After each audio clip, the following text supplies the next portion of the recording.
Bien, bonsoir, bonsoir à toutes, bonsoir à tous. Nous avons le plaisir de reprendre en cette rentrée notre cycle de conversation publique, questions publiques, qui, je vous le rappelle, est co-organisé par le CCO, le Conseil de développement, dont le président est comme d'habitude parmi nous, et la revue Place Publique.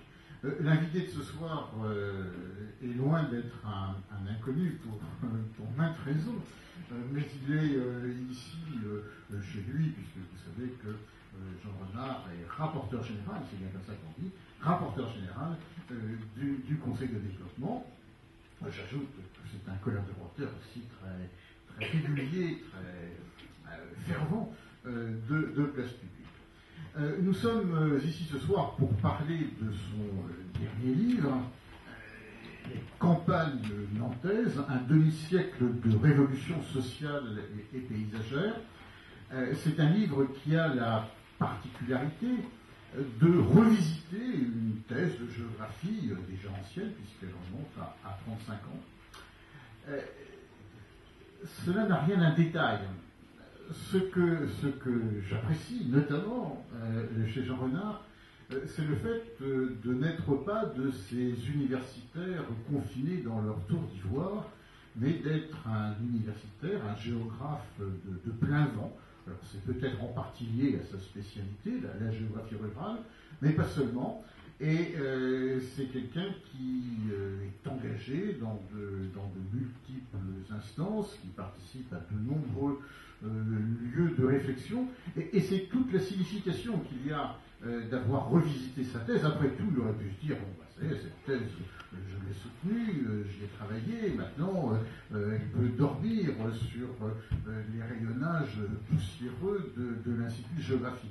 Et non, pas du tout, parce que le monde continue à évoluer, les campagnes nantaises ont singulièrement bougé au cours de ces dernières années, ce qui justifiait parfaitement de reprendre ce travail, de le réexpliquer et d'essayer de mesurer les bouleversements très, très importants que nous avons vécus depuis ce dernier tiers de siècle.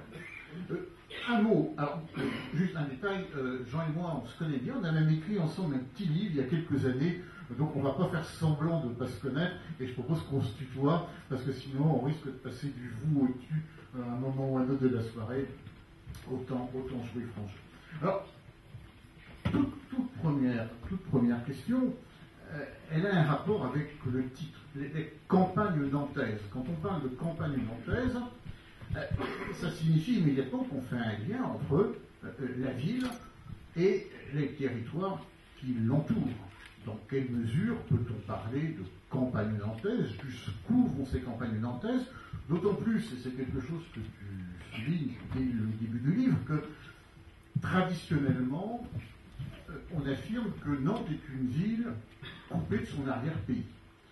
Il y a la phrase fameuse de Siegfried, un des fondateurs de la science politique, cet îlot bleu dans un océan d'Ancien Régime, et puis il y a des analyses de Julien Gracq plus récentes dans la forme d'une ville bien connue, où il explique que Nantes n'est pas une capitale provinciale, comme peut l'être Rouen ou Bordeaux, que c'est une ville complètement détachée de son assise territoriale. Et Jean, tu nous expliques que ces théories ont été justes, même s'il faut faire un bémol sur l'importance des propriétaires fonciers à Nantes, mais aujourd'hui sont complètement périmés. Oui, tout à fait. Alors, il faut que je vous explique au départ sur ce thème de campagne nantaise. Dans ma thèse, qui est, vous le voyez, un bouquin beaucoup plus gros, beaucoup plus volumineux, illisible bien entendu pour le commun des mortels,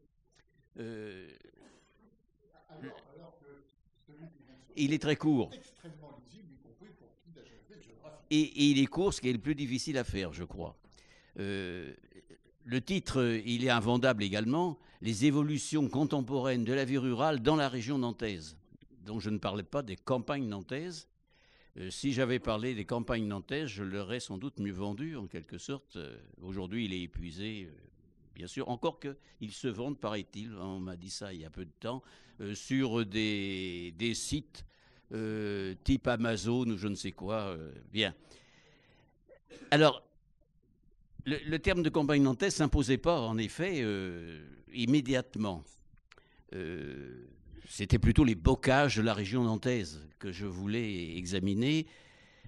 Mais lorsque j'ai commencé mes travaux après l'agrégation en 1963-64 et que je suis arrivé au lycée Clémenceau comme jeune professeur d'histoire-géographie, il m'a semblé intéressant de travailler sur la région dans laquelle je vivais.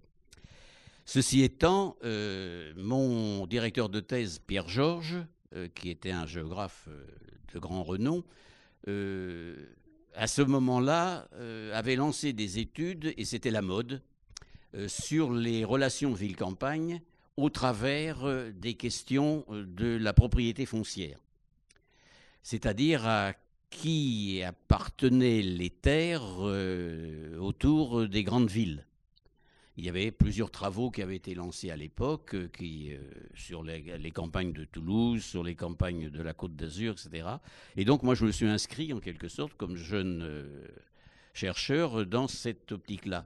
Et le périmètre de ma recherche en quelque sorte s'est fondé sur ces analyses de la propriété foncière. Et je me suis rendu compte qu'en effet, Nantes était une ville fortement possessionnée dans ses campagnes et qu'il y avait bien des relations au travers de cette réalité-là. C'est ça, donc des relations quand même plus fortes entre la ville et la campagne qu'on avait bien voulu. Ah bien sûr, bien sûr. Alors encore, fallait-il savoir lorsque je faisais mes relevés cadastraux, qui m'ont pris quand même pratiquement 2 années quasiment à temps complet parce qu'il fallait aller sur 1 million de kilomètres carrés, non, pas 1 million, mais 1 million d'hectares, et sur pratiquement 2 départements, savoir si les gens résidaient à Nantes ou pas. Dans le quartier de la place Louis XVI, un bon nombre de familles de la vieille aristocratie vivaient quelques mois à Nantes et quelques mois dans leur château en Vendée, dans les Mauges ou en Loire-Atlantique. Mais c'est ce qui a expliqué le périmètre choisi en quelque sorte. Je vous renvoie à la thèse, je n'ai pas du tout repris ça bien sûr dans le bouquin d'aujourd'hui, sur les relations. Et lorsque les propriétaires nantais disparaissaient du paysage rural, et que c'était les Rennais qui les remplaçaient, ou les Rochelais, ou les Tourangeaux, ma limite était fixée comme ça. C'est pourquoi j'ai analysé toute la Loire-Atlantique, les bocages vendéens et les Mauges. Au-delà, la part de la propriété citadine des Nantais était beaucoup plus faible. Alors cette propriété citadine, c'était à la fois des membres de l'aristocratie foncière d'Ancien Régime, en quelque sorte, la bourgeoisie du 19e siècle industriel, et puis de petites cotes foncières de gens qui, ayant pratiqué l'exode rural, avaient quitté leur campagne pour venir s'installer en ville comme employés, ouvriers, etc. Voilà la raison, en quelque sorte, du périmètre. Alors, c'est celui que vous avez sous les yeux, qui reprend... Non, vous ne l'avez pas sous les yeux, mais ça va venir. Ah bon? Ah, ouais. Voilà. Alors, c'est peut-être une carte qu'il faut commenter brièvement. Ça correspond à la Loire-Atlantique, au bocage vendéen, dans la limite à peu près traditionnelle, mais qui est une limite imparfaite, et puis l'ensemble des Mauges. Donc, ce que tu viens d'expliquer, c'est que l'aristocratie foncière, la bourgeoisie du XIXe siècle, et même des gens arrivés à Nantes par le biais de l'exode rural, continuent à posséder des terres dans les campagnes nantaises. Cela dit, Nantes est, à part ce lien-là, Nantes est pendant longtemps une ville assez coupée de ses campagnes, y compris politiquement, par exemple. Ah oui, alors là, politiquement, il n'y a pas... il n'y a pas photo.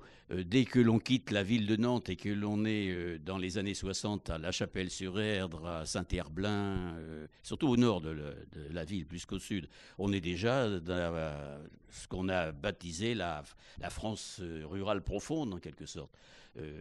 Sans qu'il y ait de relation. Je peux donner une anecdote parce qu'elle est tout à fait significative. Lorsque j'ai commencé mes travaux de relevé foncier, je me suis rendu à Trélières. Et à Trélières, j'ai rencontré une brave dame au village de la Ménardet, le long de la 137 de jadis, en quelque sorte, qui n'avait jamais été à Nantes de sa vie.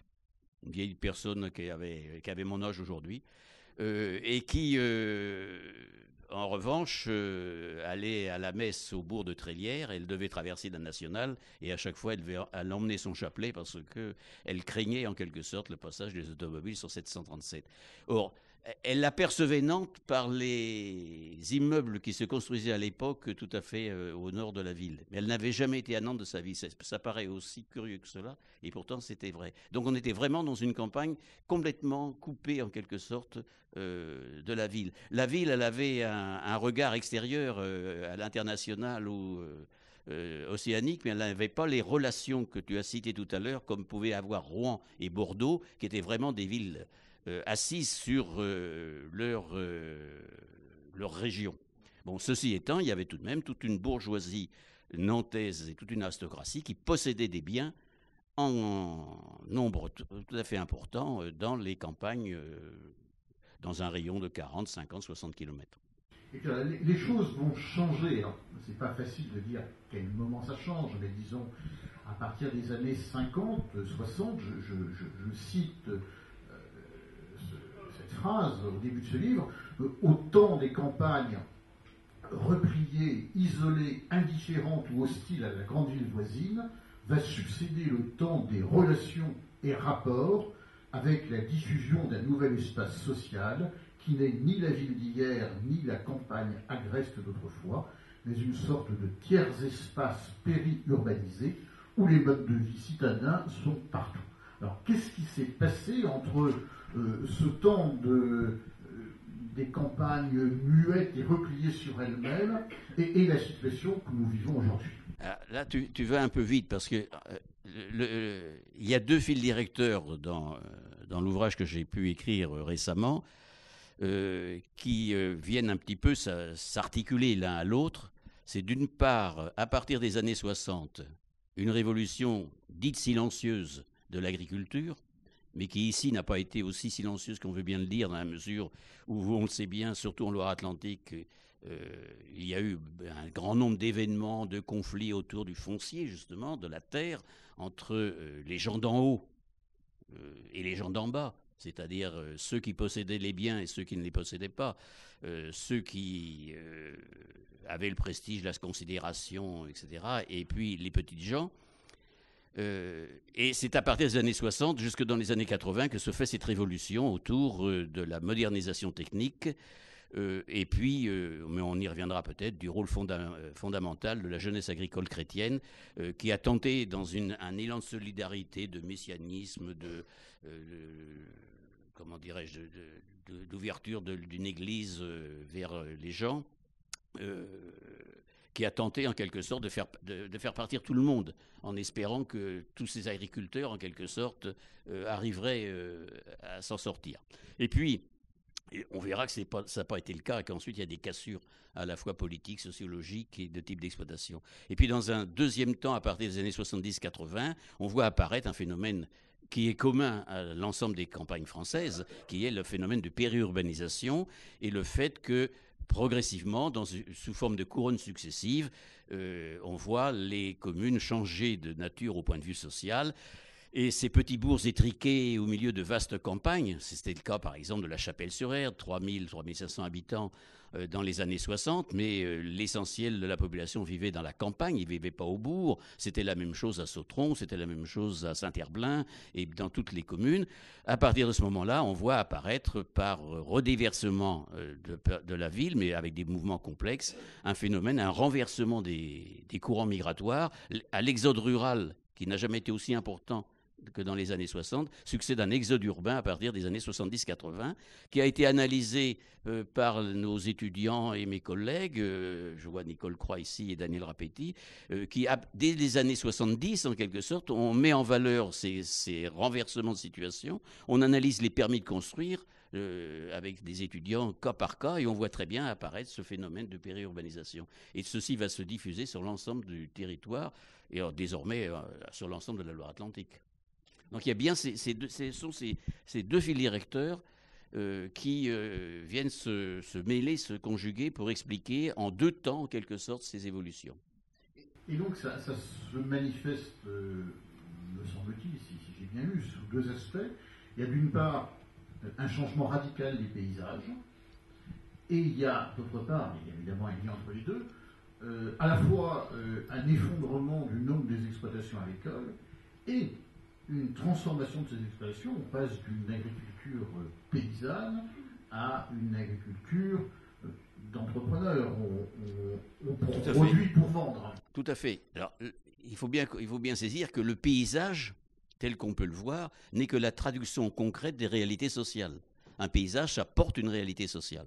Et le bocage d'hier, très compartimenté, a succédé en quelque sorte par une série de remembrements et de modernisation technique, parce qu'il fallait bien faire entrer le tracteur dans ces campagnes qui étaient jusqu'alors immobiles et figées. Ça a provoqué un débocagement considérable qu'on a mesuré d'ailleurs. Peut-être que les 2/3 ou les 3/4 du bocage a disparu entre 1960 et 1990, en gros. Je me permets de citer une très belle phrase. Les paysages ne sont que la traduction spatiale des rapports sociaux. Ben oui, tout à fait. Tout à fait. Mais ça, c'est vrai aussi en ville. Il y a des paysages urbains qui traduisent des réalités sociales. Habiter au boulevard Guisto, c'est pas habiter à Malakoff. Et on le voit bien dans le type de population, mais aussi de paysage urbain. Donc c'est bien ça qu'il faut comprendre. Et alors, la révolution technique s'est accompagnée en effet d'une diminution drastique du nombre des exploitations agricoles. En Loire-Atlantique, en 1955, il y a environ 45 à 47 000 exploitations agricoles. Aujourd'hui, de professionnels, il en reste 4 750. Quand je dis aujourd'hui, en 2010. 6 540 en totalité dans le département. De 10 à 1. En gros, de 10 à 1. Donc, ça veut dire qu'il y a eu une transfusion considérable, bien sûr, avec la... cela ne s'est pas fait avec des friches, comme on pourrait en avoir dans les Cévennes ou dans le Massif central. Les terres sont toujours cultivées, mais avec des agrandissements spectaculaires, qui sont d'ailleurs mal connus par la statistique. Hein. Aujourd'hui, la moyenne d'exploitation par canton, je regardais ça encore ce matin à partir des statistiques du recensement général de l'agriculture de 2010, c'est entre 60 à 80 hectares. Donc, moyenne d'exploitation, ce qui veut dire que le nombre des exploitations de plus de 100 hectares s'est élevé de façon considérable. Lorsque je commence à faire des études sur la Loire-Atlantique, il y a 100 ou 150 exploitations qui dépassent 100 hectares. Aujourd'hui, plus de la moitié des exploitations ont plus de 100 hectares. C'est tout à fait...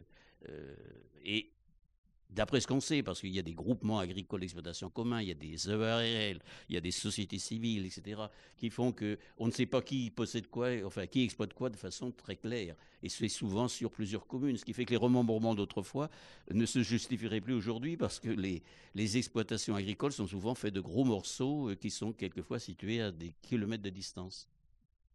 Alors, ces bouleversements qu'ont-ils de spécifique à la Loire-Atlantique et qu'ont-ils de commun, ma foi, à l'ensemble de la France? Comme j'ai travaillé à la fois sur la Loire-Atlantique et sur la Vendée, on a eu deux évolutions sociopolitiques dans le monde agricole un peu différentes.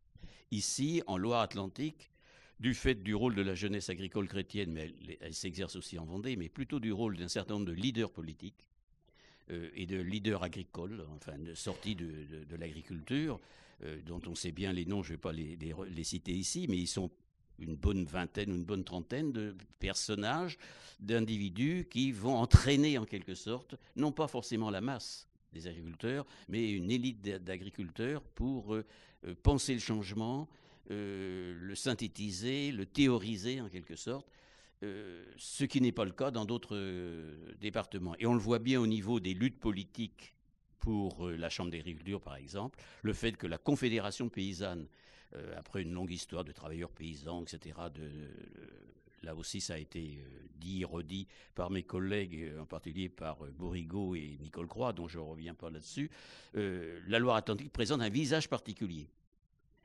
Alors je le disais tout à l'heure, en particulier le cas de vicaires plutôt que des curés qui irriguent à ce moment-là le territoire, parce qu'il y a encore un grand nombre d'ecclésiastiques et de membres du clergé qui sont dans ces secteurs-là. Ce sont eux qui vont en quelque sorte faire prendre conscience à ces jeunes agriculteurs qui n'ont pas fait d'études, mais qui sont férus de connaissances et qui sont curieux en quelque sorte. Moi, ceux que j'ai rencontrés dans les années 60-70, je les admirais à ce niveau-là. Peut-être était-il un petit peu, comment dirais-je, idéaliste, hein, parce que ce qui s'est passé ensuite m'a montré que ça ne s'est pas passé comme ils pouvaient l'espérer. Mais c'est autour de ces réalités-là que la Loire-Atlantique a pris une tournure un peu particulière. Ceci dit, est-ce qu'aujourd'hui, la Loire-Atlantique est très différente des autres départements au point de vue des structures d'exploitation, des systèmes de production? J'en suis pas persuadé. Mais c'est vrai que les coopératives, les groupements agricoles, les groupements de vulgarisation, etc., ont joué ici un rôle important. Il suffit de se souvenir du rôle de la coopérative d'Ancenis, par exemple, aujourd'hui Terrena, dans ce passage d'une agriculture paysanne à une agriculture intensive et productive. Mais je ne suis pas persuadé. C'est un peu comme une commune qui a été remembrée et une commune qui ne l'a pas été. Aujourd'hui, il y a des communes non remembrées. Est-ce que les agriculteurs se portent plus mal que là où il y a eu remembrement? Pas nécessairement. On a peut-être dépensé beaucoup d'argent alors que cela aurait pu se faire de façon régulière, en quelque sorte.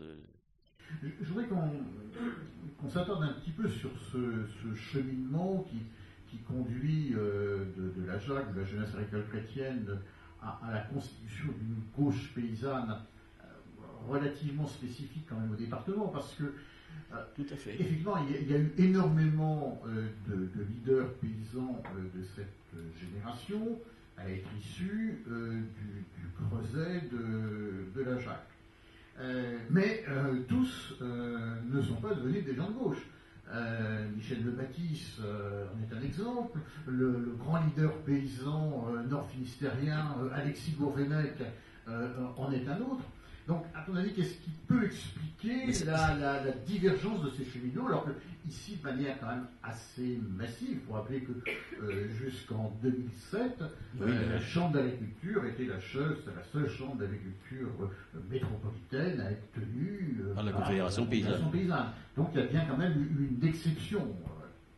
Oui, mais il y a une exception qui peut être alimentée par un grand nombre de conflits qui font que les oppositions s'exacerbent quelque peu. Il y a aussi, alors, mais ça reste pour moi un mystère, si quelqu'un ici peut l'éclairer. Ce que je comprends mal, c'est comment une église triomphante, plutôt conservatrice, avec des évêques de combat souvent, en particulier en Vendée, comment cette église-là, avec une forte hiérarchie, donc on va dire de type conservateur, a en quelque sorte produit des vicaires qui ont été à gauche et voire jusqu'à l'extrême gauche.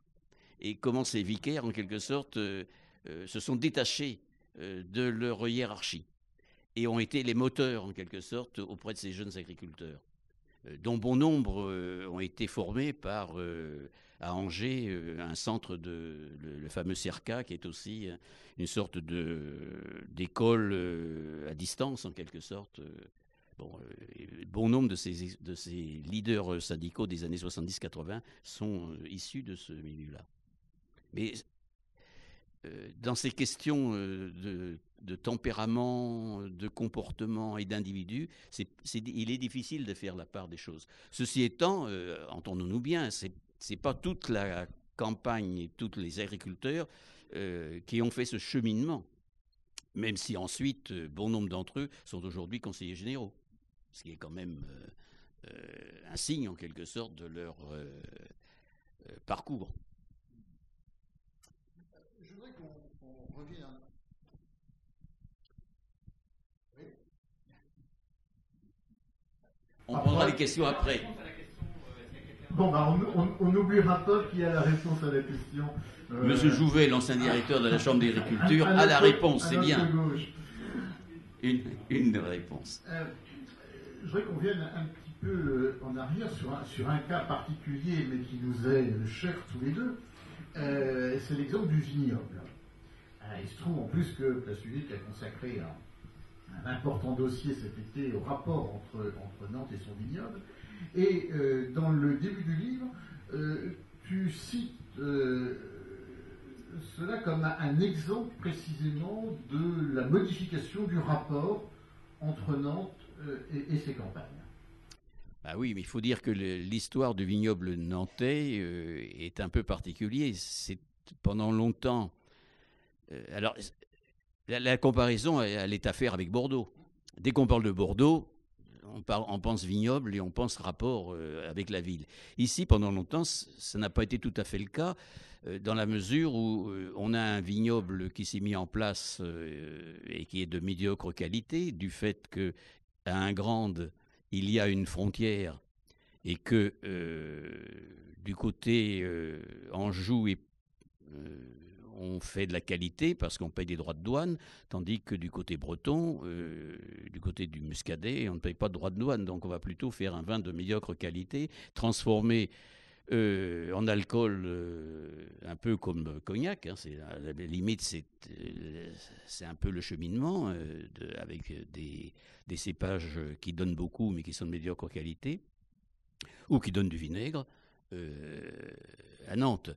Bon, donc pendant longtemps, il n'y a pas eu ce rapport et ces relations. La bourgeoisie nantaise n'a pas, suite à l'Ancien Régime et au commerce triangulaire, etc., n'a pas mis ses biens, son argent dans cette appropriation foncière dans le vignoble. Encore que, là aussi, il faut un petit peu nuancé, parce qu'il y a quand même un certain nombre de châteaux dans le vignoble nantais. Et ces châteaux ont été pendant un certain temps aux mains de négociants ou de la bourgeoisie ou de l'aristocratie nantaise. Mais c'est vrai qu'il y avait très peu de relations entre le vignoble et la ville.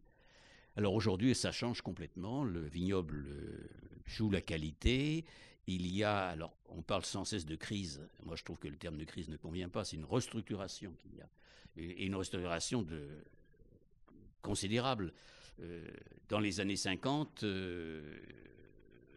Madame Pavard-Charot, qui avait commencé une thèse sur la région, mais qui l'a abandonnée, produit un article sur le vignoble nantais, et elle montre que c'est un vignoble de petites gens, de toutes petites structures qui vendent aux négociants, où ce sont souvent des ouvriers ou des employés qui sont à Nantes et qui ont un petit bout de vigne, qui font un métayage à moitié, etc. Mais c'est vraiment un tout petit vignoble. Les quelques rares grandes propriétés qui émergent, mais qui n'existent pas. Alors qu'aujourd'hui, tout a changé. Aujourd'hui, il n'y a plus que 350 à 450 viticulteurs de plein exercice. Ils ont des exploitations qui, là encore, se sont agrandies. 20, 50. On m'a même dit l'autre jour qu'un certain agriculteur venu d'ailleurs, entre parenthèses, avait 250 hectares de vignes. Donc là, on est vraiment dans un monde nouveau. Et les relations s'établissent plus aisément avec cette qualité, cette organisation de vignoble avec la ville. Alors peut-être que demain, on parlera vraiment de Nantes comme on parle de Bordeaux, pourquoi pas. Enfin bon, c'est peut-être un peu tard, hein. Les choses ont évolué quand même. Un outil d'agriculture aussi assez particulier à jour, c'est le maraîchage. Que peut-on dire des rapports entre la ville et la campagne sous l'angle du maraîchage? Alors, là, il y a plus spécialiste que moi, hein, parce que Daniel Rapetti, ça a été sa thèse et sa grande spécialité. Je vais parler sous son contrôle. Donc, c'est vrai que les cultures maraîchères à Nantes sont nées du fait du rôle du port. Et donc, pendant longtemps, ça a permis d'alimenter en produits frais des navires qui pouvaient partir au loin. Et puis, pour des raisons diverses et variées, s'est constituée une banlieue maraîchère qui existait dans d'autres villes, mais qui ici a subsisté et s'est développée. Et ensuite, elle a bénéficié de sols fertiles et de possibilités d'irrigation dans la vallée à l'amont de Nantes, entre Saint-Julien-de-Concelles, la Chapelle-Basse-Mer, Vertou. Au nord, la zone maraîchère qu'avait analysée Daniel a quasiment disparu sous l'urbanisation le long de la route de Paris. Et puis, il y a eu transfert, là aussi grâce à des personnages, à des individus, mais aussi grâce à des sols de bonne qualité pour les cultures maraîchères, mais également à la possibilité d'avoir de l'eau. Il y a eu un transfert sur le coteau de Machecou, entre Machecou et la mer. Et aujourd'hui, c'est vrai que les cultures maraîchères ont une place qui en surface n'est pas considérable, mais en revenus et en produits bruts, c'est tout à fait important. Lorsqu'on ramène l'hectare de culture maraîchère par comparaison avec un hectare de polyculture, ça a un sens, mais une exploitation maraîchère d'une dizaine d'hectares, ça correspond à une exploitation de polyculture d'une centaine d'hectares, voire plus.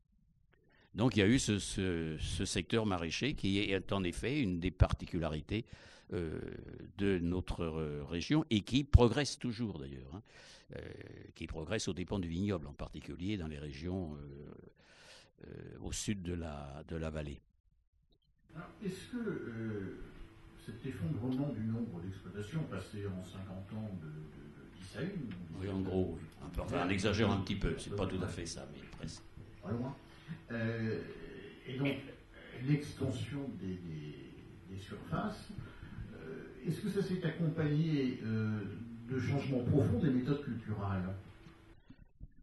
Ben oui, nécessairement. C'est-à-dire que lorsqu'on prend une exploitation agricole dans les années 50-60, sur une vingtaine d'hectares, alors ça va être une petite métairie ou une très grosse borderie. On n'a pas insisté là-dessus, mais il faudrait peut-être y revenir sur cette structure foncière duale ou double. Bon, en deux mots tout de même, ces bocages nantais, ces campagnes nantaises, à grande échelle, se trouvent structurées en quelque sorte par une double réalité. Il y a d'une part, et c'est lié à l'habitat et à la répartition de l'habitat, il y a d'une part des villages qui ont, c'est une forme d'habitat groupé en définitive, ces villages peuvent avoir 10, 20, 30 exploitations. La Ménardet que je citais tout à l'heure, au milieu du XIXe siècle, a plus de 50 exploitations. Mais le finage, c'est-à-dire la zone cultivée par ces 50 exploitants, ça fait 200 hectares au maximum. Et dans ces villages, on a donc de petites exploitations qui sont souvent faire-valoir direct ou en fermage familial. Ce sont des borderies, c'est un nom commun. Et lorsqu'un notaire vend un bien, il met borderie, tout le monde sait ce que cela veut dire. Ça fait entre 2-3 hectares et au maximum 10 hectares. Et dans ces petites borderies, on fait un peu de tout. Et avec un parcellaire très émietté et un bocage très serré, voire mais je ne vais pas insister là-dessus, voire des champs découverts qui sont l'héritage d'un lointain passé. Et puis à côté de ces exploitations de petite taille, on a des exploitations de grande taille pour l'époque, première moitié du XXe siècle et juste dans les années 50-60, qui sont des métairies. Ces métairies ne sont pas forcément en métayage, mais elles appartiennent quasi systématiquement à des non-exploitants. Ce sont des domaines qui appartiennent soit à l'aristocratie locale, et on a un château avec un cortège de métairies autour, soit à de la bourgeoisie rurale des professions libérales ou citadines nantaises ou autres ou parisiennes, sous forme de ces exploitations. Et une exploitation métairie, ça se vend, ça s'achète, ça s'hérite, ça se joue au jeu de façon globale. Ça ne se coupe jamais en morceaux. On a un bel exemple de ces exploitations métairies qui ont disparu en l'espace d'une dizaine d'années, je ne dirais pas, enfin, je vais dire dans la région de Missillac, par là, où un grand propriétaire les a perdus au jeu avec les femmes. Bon, et donc il perdait une métairie, il en gagnait deux, il allait dépenser une métairie en 8 jours à Paris, etc. Bon. Mais c'est un bon exemple de non-démembrement. Et cette réalité-là, elle court les siècles. parce que les métairies sont nées au XVe, XVIe siècle, après la guerre de Cent Ans et la reconstruction des paysages et de la vie sociale. Et jusqu'en 1950, c'est cette réalité-là qui survit en quelque sorte. On en était à l'exploitation d'une vingtaine d'hectares. Si en moyenne 25-30, mettons 20-25 hectares, il y a une dizaine de cultures sur ces 10-15 hectares. Il y a un peu de prairies permanentes, il y a un peu de luzerne, il y a du blé, il y a du seigle selon la qualité des terres, il y a des pommes de terre, et en Vendée il y aura un peu de tabac, etc. On fait un peu de tout. Et ce qui fait que l'exploitant il est toujours au travail du 1er janvier au 31 décembre. Ça n'a rien à voir avec les grandes fermes céréalières du bassin parisien où l'agriculteur peut aller au Kenya ou au Vietnam passer 3 semaines ou un mois. Ici, ce n'est pas du tout le cas. Bon, or, et le paysage et la morphologie agraire reflètent ces réalités-là. On a des petits champs qui font 1 hectare, 2 hectares. Alors on a quelques belles métairies qui ont été défrichées à la fin du 19e siècle, du côté de Nozay par exemple, ou des grands domaines qui ont été mis en place par le fameux Jules Riffel, qui a mis en place une école d'agriculture. Alors là on a un parcellaire plus carré sur ces anciennes landes qui ont été défrichées tardivement, mais sinon on a ce paysage très compartimenté de petites exploitations. Bon, aujourd'hui, ces exploitations vont reposer sur un système de culture beaucoup plus simplifié. Invasion du maïs. En 1955, en 1955-60, lorsque je regarde les statistiques et je me balade dans les campagnes, il n'y a pas 1 hectare de maïs. Bon, or, c'est à partir de ces années-là qu'il va se diffuser. De même, les prairies temporaires et la culture de l'herbe avec l'ensilage va également se développer dans ces secteurs-là. Je prenais tout à l'heure l'exemple de Trélières. C'est M. Châtelier qui, dans les années 60, se lance dans l'ensilage. C'est à Chapelle-sur-Yonne, M. Maisonneuve qui fait également de l'ensilage. Tous ces gens-là sont des promoteurs de la modernité, en quelque sorte. René Dumont, le grand agronome, est passé en Loire-Atlantique et en Vendée quelques années auparavant, et il a lancé la révolution fourragère. Bon, c'est ce qui va faire qu'aujourd'hui, les systèmes de culture sont beaucoup plus simplifiés. Alors, avec aujourd'hui l'invasion des céréales, etc., ça, c'est encore un autre cas sur lequel il faudrait insister. Mais je vais peut-être y revenir après. En revanche, les prairies permanentes sont rares sur ces plateaux bocagers, et c'est ce qui fait toute la richesse des pré-marais, parce que nous avons la chance en Loire-Atlantique, ou la malchance, je ne sais pas, mais enfin, d'avoir beaucoup de pré-marais, de zones humides, et ces pré-marais sont très recherchés par des exploitants qui peuvent être à 20, 25, 30 km de là pour faire du foin et pour alimenter le bétail. Et nombre de notaires de l'entre-deux-guerres vont inciter les Nantais qui ont de l'argent à investir dans ces pré-marais parce que ça rapporte du 7-8% par an. Donc c'est un très bon placement.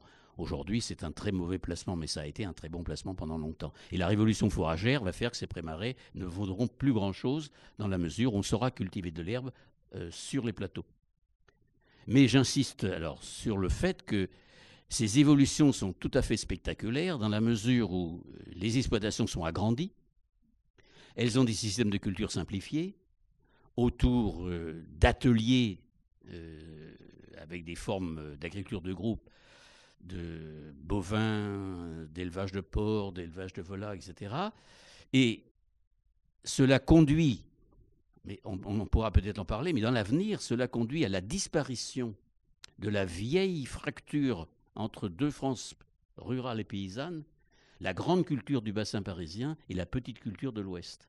Et aujourd'hui, cette petite culture de l'Ouest, qui est reposée donc sur une agriculture familiale de reproduction sociale, est en train de disparaître et progressivement, on voit les structures, les mentalités, les comportements du bassin parisien gagner petit à petit par chez nous. Alors j'ai un bon exemple sur la commune d'origine de mon épouse, à Mouchamps, que nous avons étudié avec Nicole Croix en long, en large et en travers. Un céréalier venu du bassin parisien en 1972, juste au moment du remembrement, vient s'installer, reprend 4 ou 5 métairies de la famille de Chabot qui s'en débarrasse à ce moment-là et va construire une exploitation agricole d'un seul tenant de 250 hectares où il ne fait que de la céréale. avec épandage par avion de ces cultures, enfin de ces semences, ce qui est vraiment, pas ces semences, mais ces engrais et compagnie, ce qui est pour l'environnement, bien entendu, quelque chose de spectaculaire.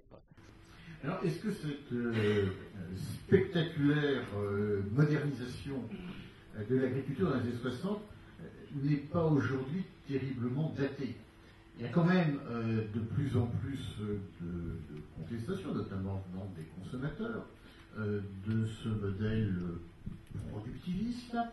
On voit se développer, et là c'est directement lié au rapport entre la ville et la campagne, il y a un peu dans les interstices de la ville une agriculture périurbaine qui repose précisément sur la proximité des consommateurs. On voit des circuits courts se mettre en place. Enfin, oui. Donc, est-ce que cette nouvelle agriculture qui est en train d'apparaître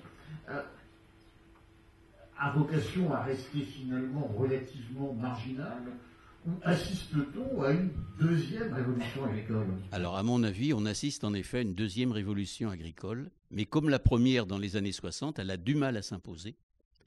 Elle prend du temps à se mettre en place. Il faut rappeler que dans les années 60, les postulants, en quelque sorte, de cette agriculture modernisée de la GAC sont considérés comme des rouges. On a parlé, c'est un journaliste qui a écrit un ouvrage intéressant dans les années 60-70 sur kolkhoz en pays de Ré. Bon, c'était peut-être un peu exagéré, mais une agriculture de groupe qui s'est mise... Une agriculture de groupe qui se met en place avec de nouvelles modalités techniques et modernisation, et ça ne s'est pas fait du jour au lendemain. Beaucoup d'agriculteurs sont restés encore, mais ils ont été débarqués parce que la modernité les a tués en quelque sorte, mais ils sont encore restés fidèles, par exemple, aux attelages de bovins, etc., alors que les autres avaient déjà acheté le tracteur, etc. Alors je crois qu'aujourd'hui, en effet, une nouvelle agriculture en lien avec la ville se met en place. Alors c'est autour des AMAP, ces fameux échanges entre un certain nombre de consommateurs et des agriculteurs. C'est autour de l'agriculture biologique, avec des conversions d'agriculture conventionnelle en agriculture biologique. Et c'est vrai que la Loire-Atlantique a pratiquement aujourd'hui un agriculteur sur 10, si je lis les bonnes statistiques du RGA, qui aujourd'hui pratique l'agriculture biologique de près ou de loin. C'est toutes ces formes nouvelles du retour à l'herbe. Je cite le groupe des 24 aux limites de la Loire-Atlantique et de la Vendée. Alors le groupe des 24, c'est un groupe d'agriculteurs sur une dizaine d'exploitations. Au total, ils sont 24 exploitants qui ont mis en place un nouveau système fourrager reposant sur l'herbe, avec beaucoup moins d'intrants phytosanitaires, avec moins d'utilisation de carburant, etc. Ils produisent moins à l'hectare, mais au total, leur revenu est supérieur, disent-ils. Et une thèse récente à l'Agrotech, là où j'étais au jury, l'a montré, pour citer son nom, Nadine Garambois, qui est une jeune chercheuse de qualité qui est sortie de l'INRA, qui a mis en place tout un protocole d'analyse de ce groupe d'agriculture. Donc, à côté de ça, il y a tous les groupements d'agriculture biologique, le GAB, il y a l'agriculture raisonnée de la vice-présidente de la FNSEA aussi, qui a ses aspects mais qui sont un peu différents. Mais on voit bien qu'il y a une sorte d'ébullition, en quelque sorte, autour de nouveaux systèmes, de nouvelles façons de faire, de relations, en effet, avec la ville. C'est par exemple la multiplication des marchés fermiers. Quand je lis le journal, pratiquement chaque semaine, j'apprends qu'un marché fermier s'est mis en place au Temple de Bretagne, à Éric, etc. Donc, ça veut bien dire qu'il y a de nouveaux rapports. Mais à côté de ça, l'agriculture conventionnelle continue à fonctionner sous forme de systèmes associés aux grandes firmes intégratrices, aux grandes coopératives. Et souvent, les tenants de l'agriculture conventionnelle disent attention, votre agriculture bio, tout ça, c'est bien joli, ça peut plaire aux bobos, mais enfin, il faut bien nourrir les gens et produire à pas cher. Oui, bon, je pense que les différentes formules de l'agriculture nouvelles biologiques ou raisonnées ou autres montrent qu'on peut obtenir de bons résultats.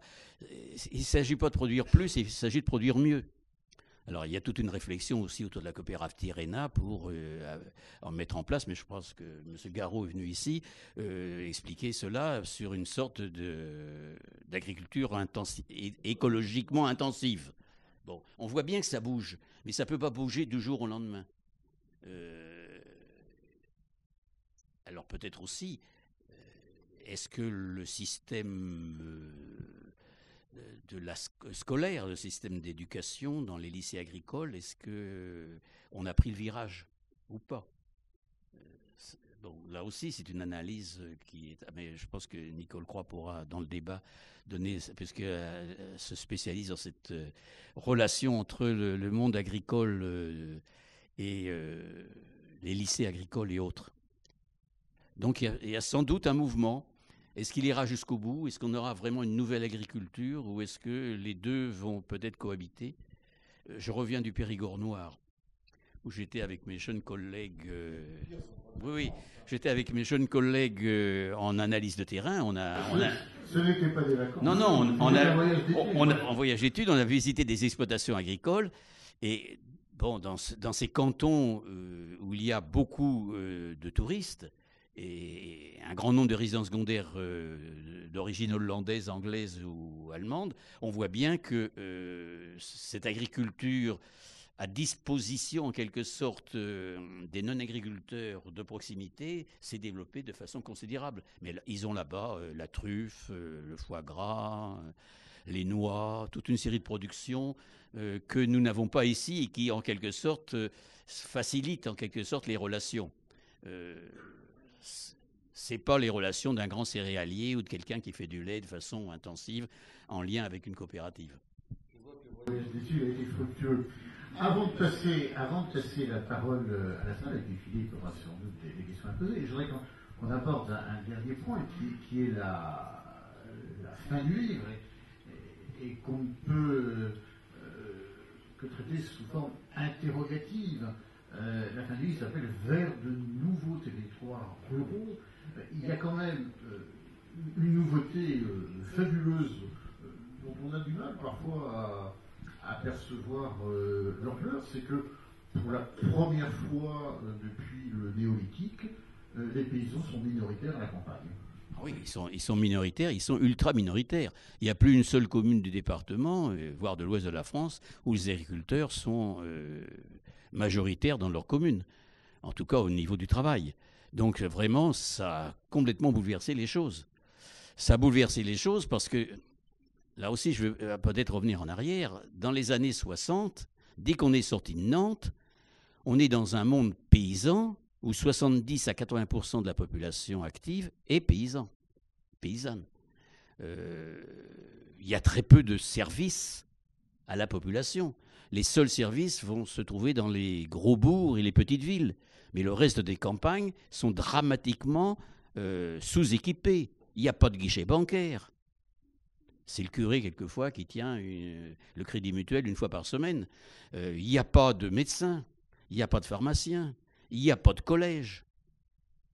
Tout cela joue un rôle important. Alors, il y a l'école, mais souvent l'école privée, qui, justement, tient le système avec la forte fécondité des populations, avec le poids de l'Église, avec le rôle des notables. C'est tout ce système qui va être ébranlé par la périurbanisation et la rurbanisation. Alors j'ai baptisé un chapitre « Vague rose sur fond blanc ». Mais c'est bien ça, c'est une vague en quelque sorte socialiste au niveau sociopolitique qui vient remplacer ce vieux fond blanc de campagne conservatrice, mais de campagne conservatrice qui avait su se développer de façon endogène. Il ne faudrait pas reprendre des analyses de marxistes de bas étage et dire en quelque sorte que ces campagnes-là sont des campagnes réactionnaires, très conservatrices, qui n'ont pas pu se développer. Si on prend le cas du Choletais et du Haut-Bocage vendéen, on a un système productif localisé avec des usines à la campagne qui a su se mettre en place et qui a su se développer de façon tout à fait remarquable. D'autre part, l'école privée dans nos campagnes n'est pas une école de classe. C'est la seule, puisque les écoles publiques ont fermé. Et elles sont fermées faute de clients. Alors aujourd'hui, elle s'ouvre à nouveau. Alors, je vais peut-être pouvoir montrer une carte que je tire des travaux de Denel Rapetti, montrant justement au travers chaque carré, en quelque sorte, représente les effectifs dans les écoles primaires et leur croissance. On voit bien que dans ces campagnes, on a désormais une croissance tout à fait considérable. Et dans le petit carré qui est à côté, Daniel a montré les réouvertures d'écoles publiques. Alors ça continue. Hein. Cette année, en 2012, l'école publique des Touches, qui avait fermé en 1959, va ouvrir. À la Limousinière, j'ai pris le cas en 2004, réouverture de l'école publique de la Limousinière, qui avait fermé, elle, en 1947. Donc voilà, il y a des changements. Cette périurbanisation s'accompagne de nouvelles populations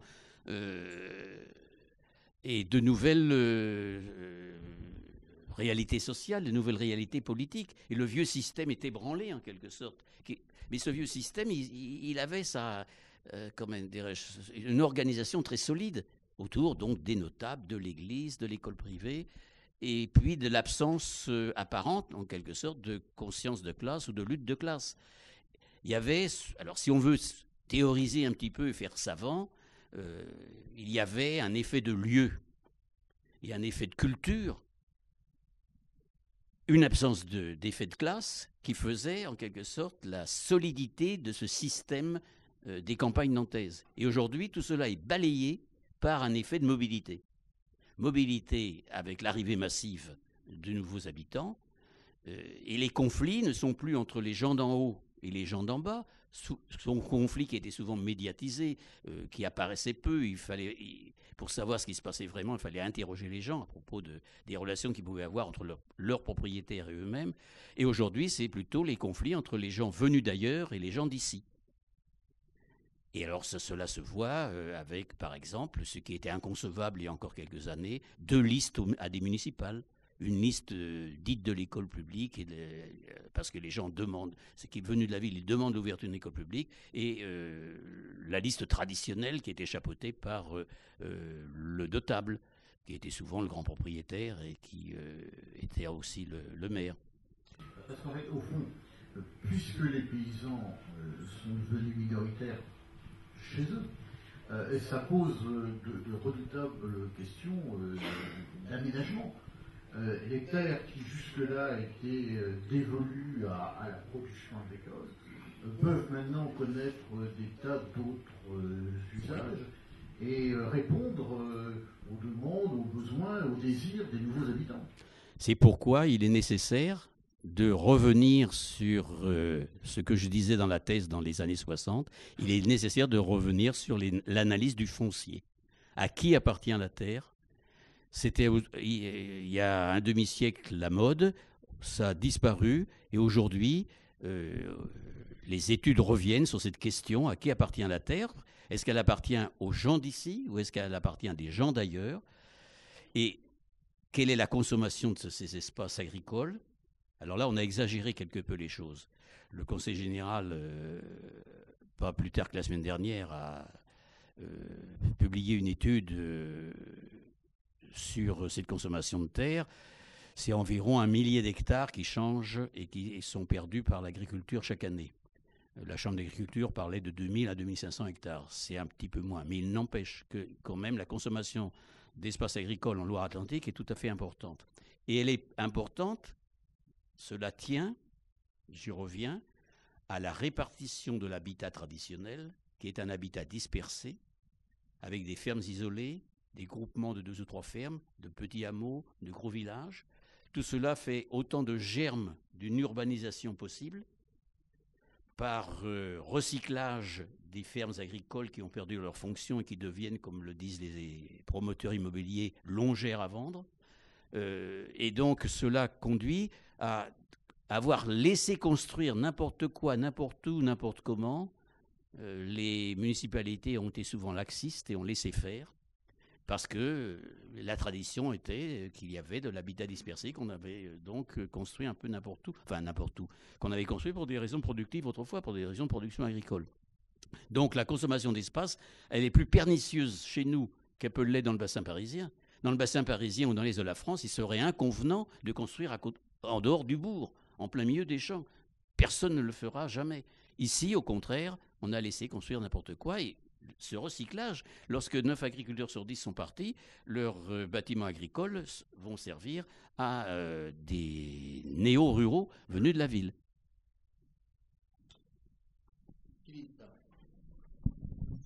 Oui, merci. Moi, d'abord, je voudrais dire que je suis assez admiratif de la somme de travail qu'il y a dans un ouvrage comme ça, qui fait suite à un autre plus ancien. Ce qui est intéressant, c'est effectivement ces mouvements sociaux, l'exode rural, puis l'exode périurbain.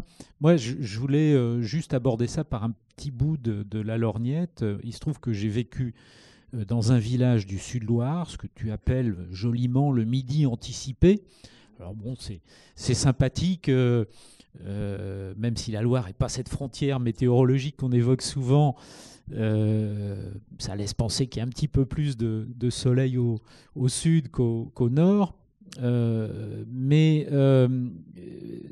Alors d'abord, dans la relation entre le village et Nantes, c'est vrai que mes parents n'allaient jamais à Nantes.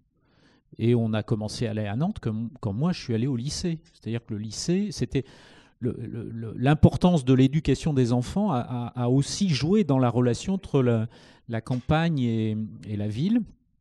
La deuxième chose que je voulais dire, c'est que dans ce village où j'étais, on était en bordure du vignoble et on y produisait ce que tu appelais sans doute le vinaigre tout à l'heure, du 54-55, du 26 000, enfin des hybrides.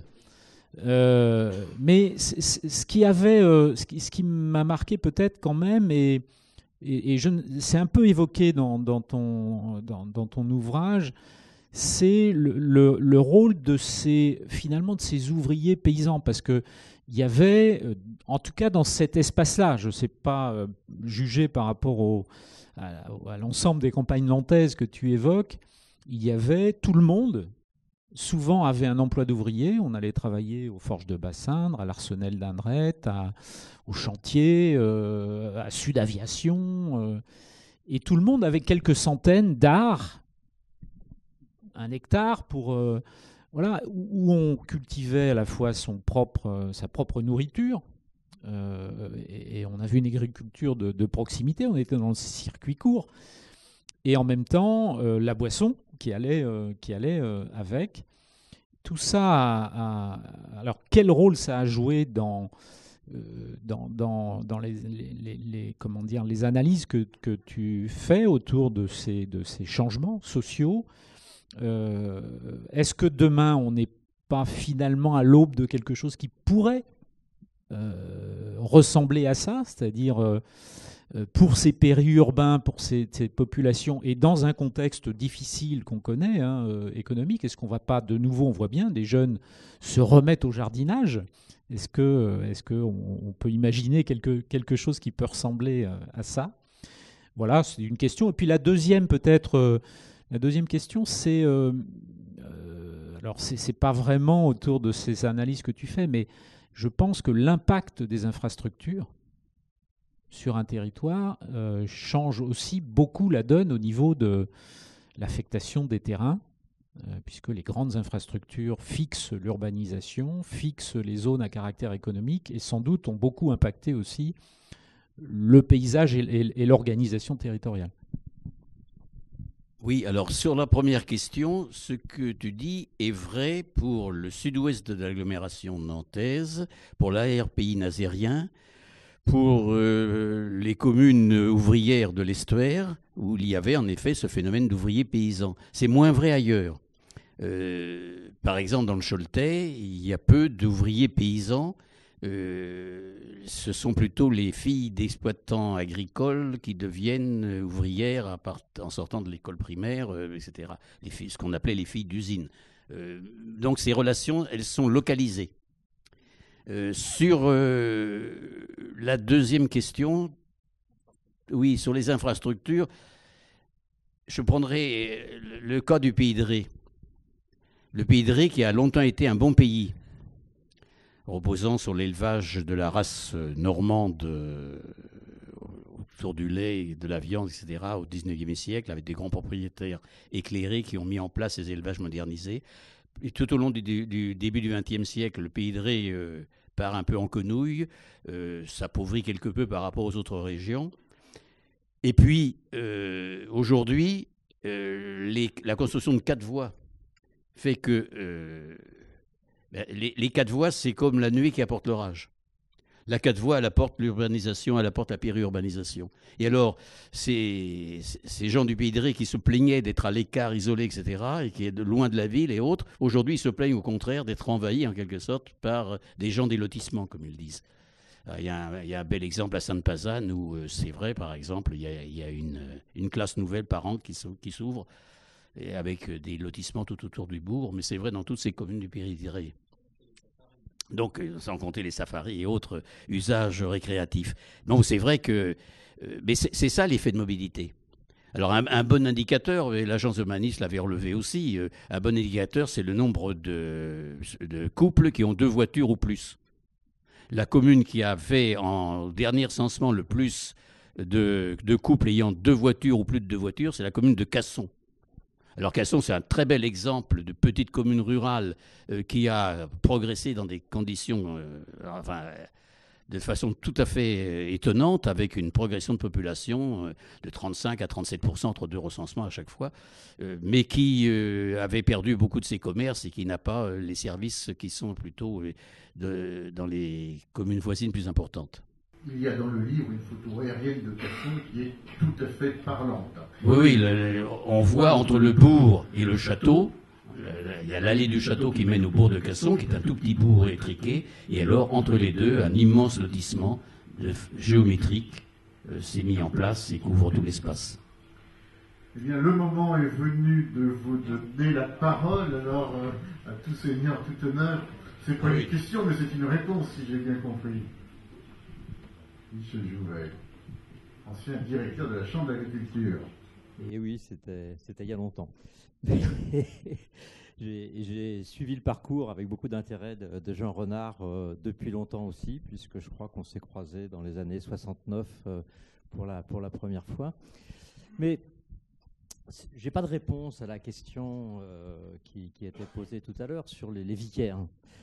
C'est une hypothèse qui renvoie aux relations entre la ville et la campagne, que tu abordes assez indirectement dans ton ouvrage, Jean.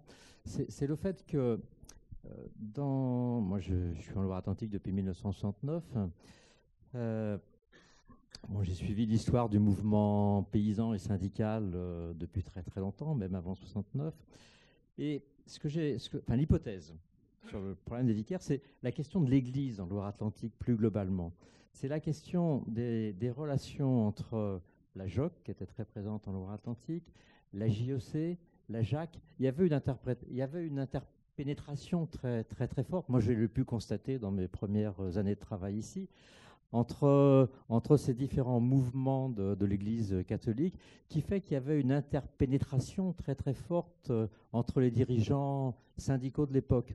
Et avant de parler de gauche paysanne, tu l'abordes un peu dans ton ouvrage, il y a la question, ce que tu appelles les divisions syndicales en Loire-Atlantique, parce que la gauche paysanne n'a pas toujours été une gauche paysanne. Dans les années 70-75, il y a eu un débat très, très important à l'intérieur de la FNSEA sur l'orientation de l'agriculture. Et à ce moment-là, les syndicalistes de l'Ouest, de Bretagne et de Pays de Loire, étaient dans la même barque. Et il s'en est fallu de pas grand-chose du reste que la FNSEA évolue à cette époque-là différemment. Et donc il y a toute une histoire, je dirais, entre la paysannerie blanche, enfin je reprends l'expression blanche et vague rose, entre la situation blanche de Loire-Atlantique des années 50-60 dans les campagnes et une situation plus marquée par la gauche paysanne avec les divisions à l'intérieur des organisations professionnelles agricoles d'aujourd'hui. Il y a toute une situation intermédiaire dans les années 70 à 80 qui sont ça se passe à l'intérieur du syndicalisme agricole FNSEA, et il serait intéressant d'être l'objet d'une future thèse, de voir comment un certain nombre de dirigeants agricoles et autour d'eux de sympathisants ont basculé alors, soit à l'extrême gauche, on a des noms bien connus ici, Bernard Lambert. Il ne faut pas oublier que Bernard Lambert, dans les années 50, tu parlais de l'opposition, puis je vais en rester là très rapidement, mais tu parlais de l'opposition politique et ville-campagne. En fait, en Loire-Atlantique, dans les années 50-60, aussi bien la ville que la campagne étaient blanches. Sauf qu'il y avait une certaine partition organisée entre le Conseil général, avec un président de Conseil général qui s'appelait Abel Durand, en gros le Conseil général de droite, ou conservateur, je ne sais pas comment l'appeler, s'occupait des campagnes, et André Maurice, maire de Nantes, s'occupait de Nantes. Et là, il n'y avait pas d'opposition politique, il y avait un partage de pouvoir entre ce mouvement à l'époque politique, entre les villes et les campagnes.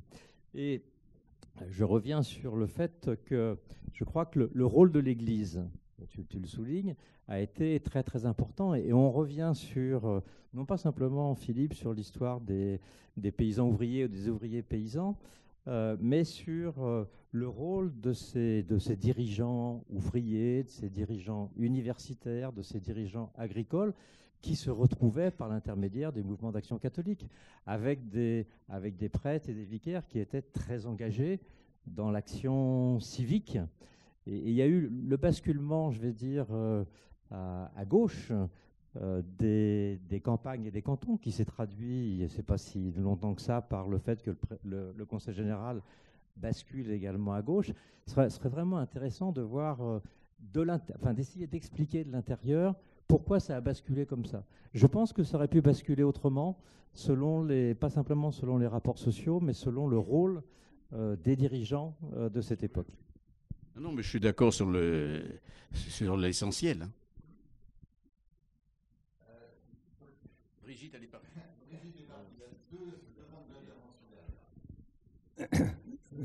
Ça va tout à fait dans le prolongement de ce que dit Michel Jouvet. Moi, j'ai vécu le début des années 60 à l'intérieur de la GEC, donc. J'étais étudiant et en même temps, on nous demandait dans les quartiers de faire la liaison avec la JOC. Donc, c'était début des années 60. C'était en même temps que d'ailleurs le Concile. Et donc, à ce moment-là, les mouvements d'action catholique, pour des jeunes de 15-20 ans, quand on prenait au sérieux les objectifs du christianisme, étaient forcément tournés vers la gauche. Et ça me paraît évident que des Bernard Lambert, que j'ai connu aussi dans le cadre du cercle Jean 23, qui lui aussi a été un détonateur dans notre Nantes des frontières entre école privée, école publique et réflexion, et tout ça à la suite de la guerre d'Algérie qui avait fait prendre conscience à pas mal de gens des rapports sociaux de colonialistes, etc. Bon. Donc je pense que les années 60, le début des années 60, en effet, ont été un moment très fort, d'un tournant très fort, et que le fait que les jeunes militants chrétiens choisissent la gauche, je pense, était tout à fait naturel dans notre Ouest très chrétien, justement. Voilà. Oui, je pense qu'il y a là une hypothèse de travail qui me convient tout à fait. C'est pas surtout que dans nos régions de l'Ouest, le combat entre laïcs et cléricaux était tout à fait important, et donc c'était un passage quasi infranchissable en quelque sorte. Et donc beaucoup de jeunes épris d'idéalisme en quelque sorte, formés dans le monde chrétien, ne pouvaient pas devenir socialistes ou communistes en quelque sorte. C'était vraiment un passage, on passait aux laïcs. C'est Maurice d'un côté de la ville, mais Maurice c'est un radical bien connu, et par rapport au Conseil général que signe. Oui, radical Troisième République. Jean-Claude Charrier. Quatrième. Jean-Claude Charrier, Conseil de développement. Oui, je voulais apporter aussi un témoignage complémentaire par rapport au rôle des vicaires. Les vicaires, c'était qui? C'était les collaborateurs des curés. Le curé était en quelque sorte le fonctionnaire du culte, alors que le vicaire était l'animateur culturel. C'est-à-dire que c'était l'animateur de la jeunesse, c'était lui qui organisait les équipes de football, c'était lui qui organisait toutes les activités, le théâtre, etc. Et donc il y avait une emprise absolument totale de l'Église via les vicaires, qui étaient évidemment des jeunes prêtres, qui eux-mêmes étaient d'origine populaire. Donc je pense que le passage s'est fait très facilement entre la population et les prêtres sur les idées nouvelles qui sont venues avec mai 68, qui sont venues avec l'apparition de la voiture, qui s'est démocratisée, qui ont fait que plutôt que de rester dans un lieu stable, sans déplacement, eh bien on a commencé à se déplacer. Donc je crois qu'il y a eu là quelque chose de, sans doute qui mérite d'être bien étudié, bien exploité, mais qui est tout à fait fondamental. Un autre aspect que je voulais simplement évoquer, c'est que je trouve qu'on n'a pas beaucoup insisté sur le contraste entre ce que j'appelle le Nord-Loire et le Sud-Loire. Parce que j'ai le sentiment que les paysages viticoles, étant moi-même de paysages viticoles, n'ont pas autant évolué que d'autres secteurs agricoles avec des types de cultures différents. Donc effectivement, les paysages viticoles sont restés un petit peu les mêmes, à la réserve près que depuis 2 ou 3 ans, du fait des réformes économiques, on a quand même stérilisé, arraché 2500 hectares dans une zone quand même où ça représente quasiment 20 à 30% de ce qui était planté. Donc là, il y a aussi une porte qui est ouverte aussi à des urbanisations un petit peu plus ou moins sauvages, etc., puisque une terre qui n'est plus en vigne, évidemment, est beaucoup plus vulnérable, à mon avis, sur le plan foncier qu'une autre terre. Oui, non, mais on n'a pas eu le temps d'y revenir, mais dans le premier chapitre ou le deuxième chapitre, à petite échelle, je rappelle cette diversité des campagnes nantaises entre le nord de la Loire et le sud de la Loire, notamment au point de vue des densités. Les densités sont beaucoup plus élevées au sud de la Loire qu'au nord, entre les terres de plateau et les terres basses, entre les zones de culture, polyculture, élevage et les zones de culture permanente, la vigne et le maraîchage, et d'autre part entre les zones avec une industrie rurale, Choletais et Haut-Bocage vendéen, et les zones sans industrie ou qui ont perdu leurs industries, comme le Castelbriantais ou la région d'Ancenis, au long du XIXe siècle. Donc il y a bien une diversité à petite échelle des réalités, mais à grande échelle, c'est-à-dire à l'échelle de l'exploitation de la parcelle ou de la commune, on retrouve partout le même système, avec borderies, métairies, notables petits exploitants, etc.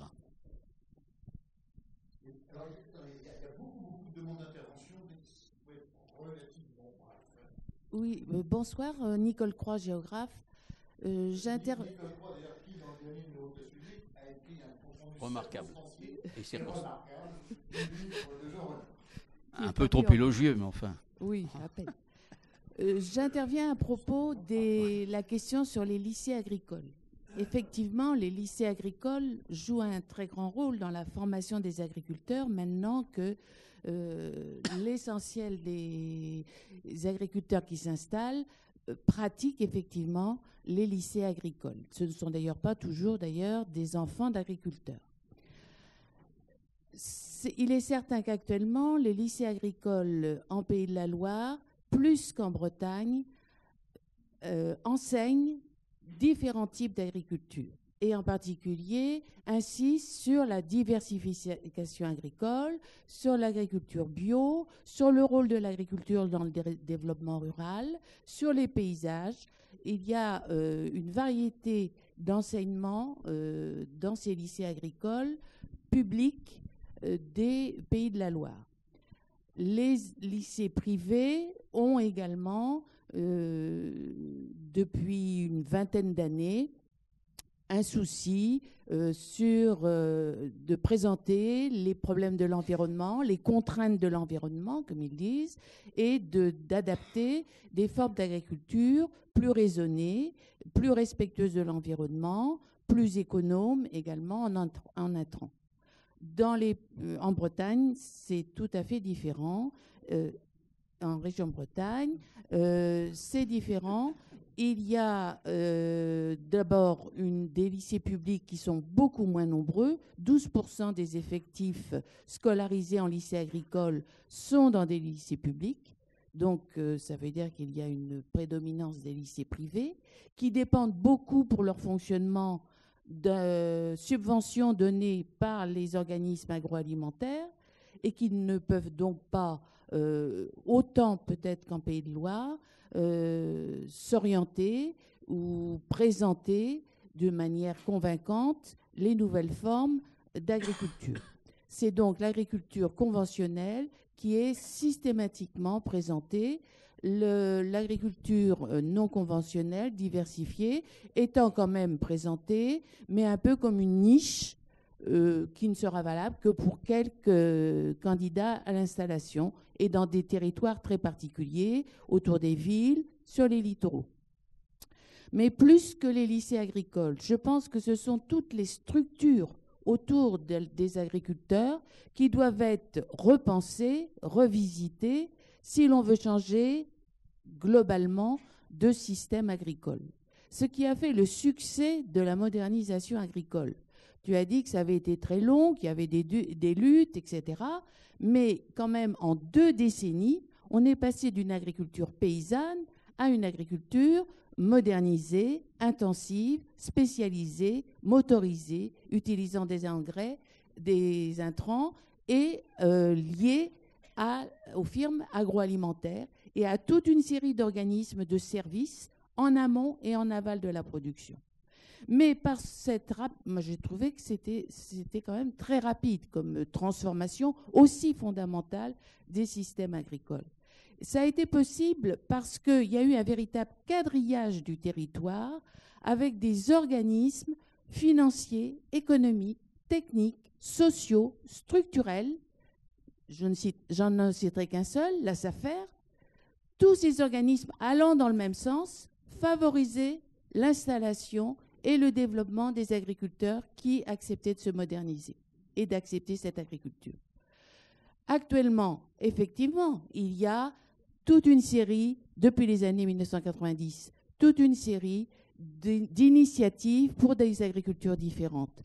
Mais au bout de 2 décennies, un peu plus de 2 décennies, on en reste à des germes, à des petites initiatives très dispersées, peu cohérentes, et qui ne sont pas soutenues suffisamment sur le plan financier, politique, technique, social et économique. Donc, tant qu'il n'y aura pas une nouvelle politique agricole à la fois européenne et française qui mettra l'accent sur ces nouvelles agricultures, ça ne sera pas possible. Et ça devra être accompagné de toute une série d'organismes comme la modernisation l'a été. Donc, ce n'est pas seulement la question des lycées agricoles, je pense. Non, je suis d'accord là aussi sur l'essentiel.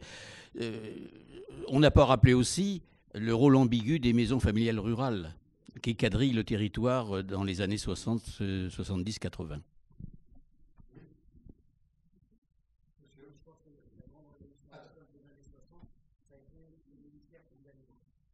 Oui, attendez.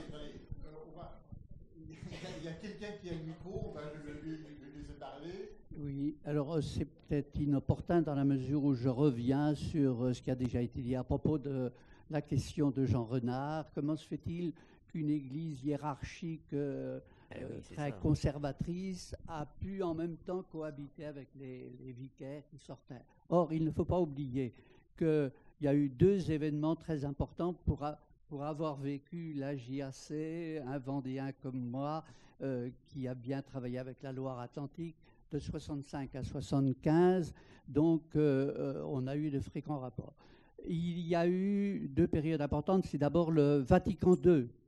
De 58 à 62, les jeunes curés ont vécu de manière enthousiasmante les changements qui étaient envisagés dans l'Église, et ça s'est communiqué également à ce mouvement de jeunesse qui est essentiellement un mouvement d'éducation populaire qui a permis à toute une tranche d'âge de comprendre à partir des réalités qu'ils vivaient dans l'agriculture comment ils étaient insérés dans un monde qui les dépassait largement.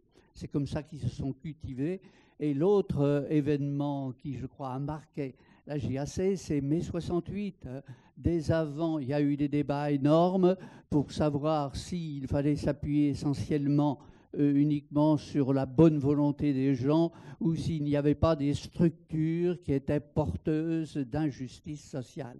Voilà. Les nombreuses interventions qu'il y a sur la question religieuse m'amènent à faire une annonce peut-être un peu anticipée parce qu'on n'est pas tout à fait sûr, mais vient de paraître aux éditions du Seuil une très grosse histoire très passionnante des chrétiens de gauche en France depuis la libération jusqu'à aujourd'hui. Avec la on avait des échanges de courriels hier et aujourd'hui. On envisage de faire venir l'un des auteurs de ce livre collectif, eu égard au rôle important qu'ont joué les chrétiens de gauche dans la région, comme en témoignent vos différentes interventions. Mais les choses ne sont pas encore complètement calées. Voilà. Monsieur. Moi, je pense qu'il faut quand même. Oui, attendez, on va donner. Non, mais on va vous donner la parole, mais il y a un ouvrage. Le titre, c'est À gauche du Christ. À gauche du Christ, et le sous-titre, c'est. Je dis ça sous réserve, c'est une histoire des chrétiens de gauche en France de 1945 à 2012. Oui, je pense qu'il faut rappeler quand même que dans les années 60, l'État a eu une très forte action par le ministère de l'Agriculture, sous le ministère Pisani en particulier. Il y a eu la loi d'orientation de 62 qui a permis la réforme des structures agricoles, le lancement du remembrement sous des formes plus importantes, le réseau d'abattoirs. Il y a eu le FASASA avec les IVD, les unités viagères de départ, qui permettaient aux gens du coup de partir assez jeunes, à 60 ans ou 65 ans, enfin 65 ans à l'époque. Les aides à l'installation des jeunes, les lycées agricoles qui ont flambé dans ces années-là.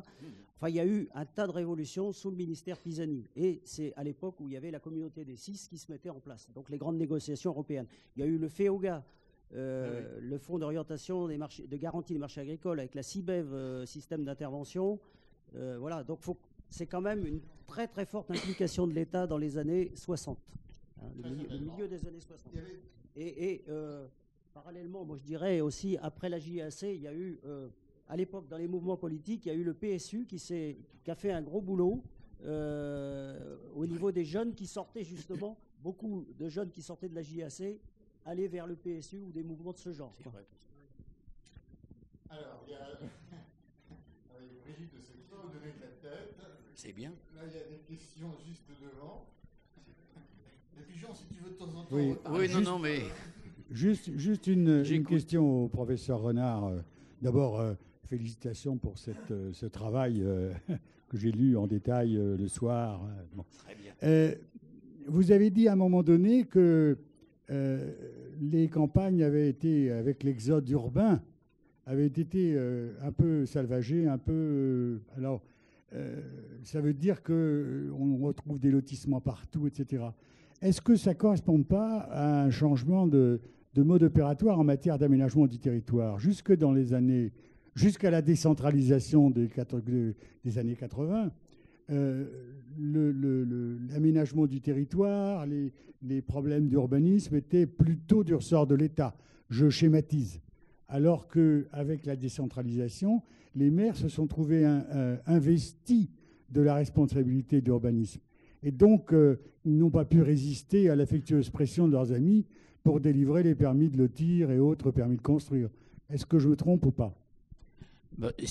Je pense qu'en effet, le fait de confier l'aménagement et l'urbanisme à du personnel de proximité est une erreur, parce que cela invite en quelque sorte à des passe-droits, à des laisser-aller, à des plans d'occupation des sols laxistes, compte tenu de notre réalité. Je rappelle tout de même, c'est fondamental, mais on l'oublie trop souvent, vous avez 1 hectare de terre agricole, ça vaut ici 1 600 € l'hectare, ça fait 10 000 mètres carrés.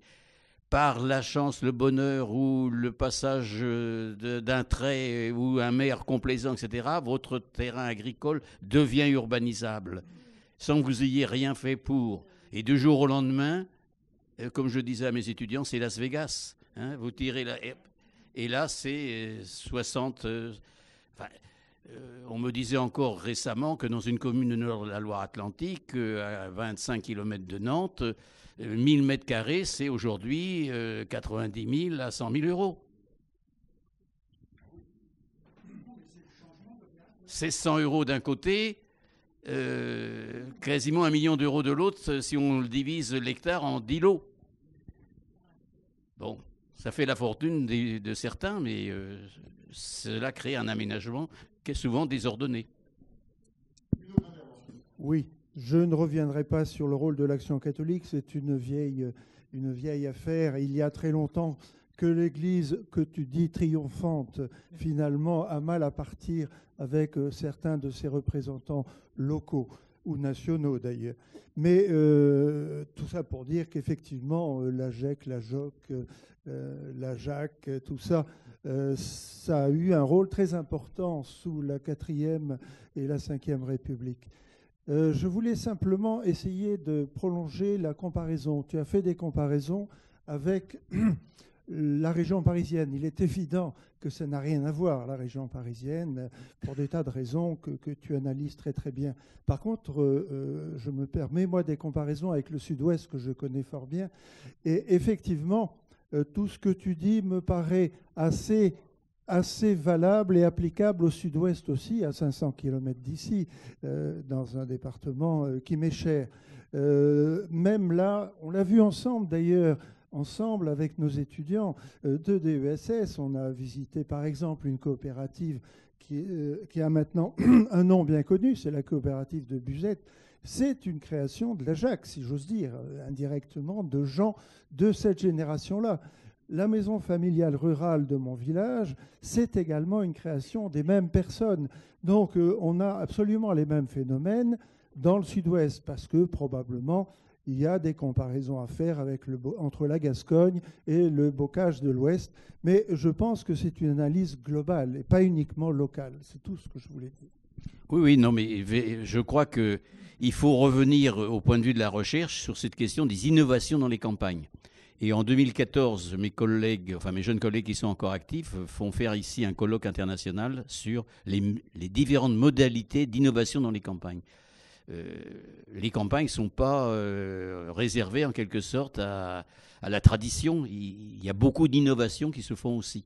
Et donc, cette période de la JAC a été une période tout à fait fondamentale. Mais je reviens quand même toujours sur cette réalité. Comment cette Église conquérante, triomphante, conservatrice... Non, mais ces séminaristes...